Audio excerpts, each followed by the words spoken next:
Welcome back to Carrivan.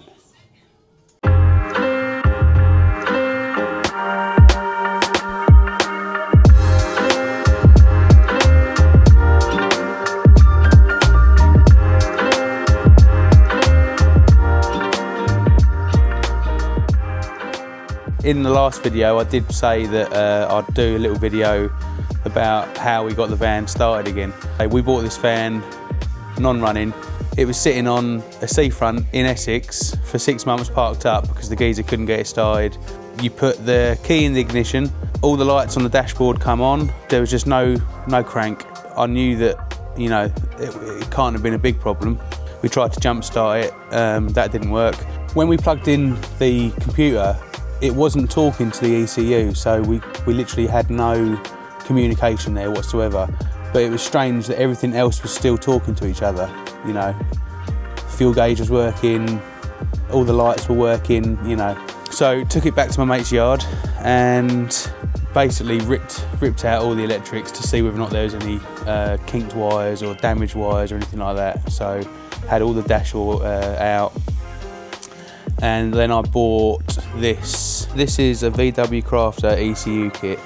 Now I paid 200 quid for this kit, and in it you get airbag control module, main ECU, clocks, fuse box. That's a SAM unit that plugs into the fuse box, like another module, keys and barrel and steering lock.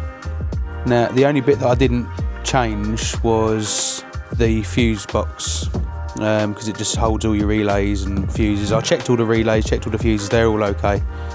So we checked the starter motor, it was getting 12 volt, so there's nothing wrong there. So we decided to rip it all out and put in this ECU kit. The ECU kit I bought from a firm in Brentwood. We changed it all and it still wouldn't crank. So, but like I said to you, the only bit that I didn't change was this part, because I thought it was a fairly generic part, but it must have been that problem. So we changed it all, put it in, and she started up. And now she starts up lovely.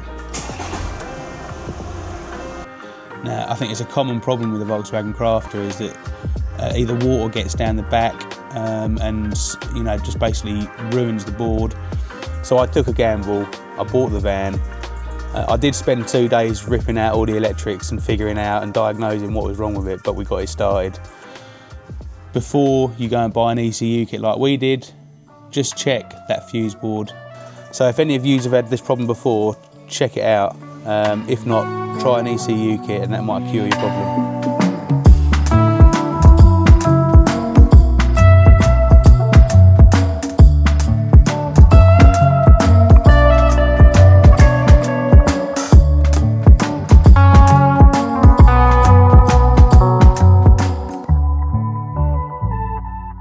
I'll remove the majority of this to actually get to the fuse box. So underneath is another little T20.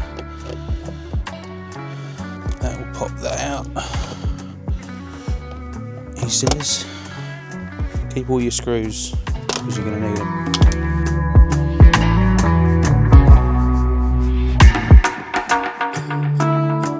So once you've removed all of that stuff, it'll give you a bit better access to actually get in to here.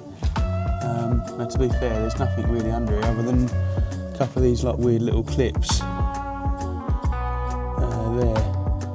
Again, main ECU under the bonnet, it's obviously self-explanatory, right? It's just a couple of plugs, pull it off and she comes out. Under this part of the dash, which is literally the middle bit, is whereabouts your airbag control unit is. Same for this side. You know, literally you have pretty much all of this out, so you can get the key, the immobiliser and barrel out. The steering lock, which goes onto your steering column, you know, you're going to have to drill that off. But I think if anyone of you guys have had a problem like that before, no starting, no crank, first of all obviously check your relays, check your starter motor. Today's video is sponsored by Relentless. No, it's not really, I just love it.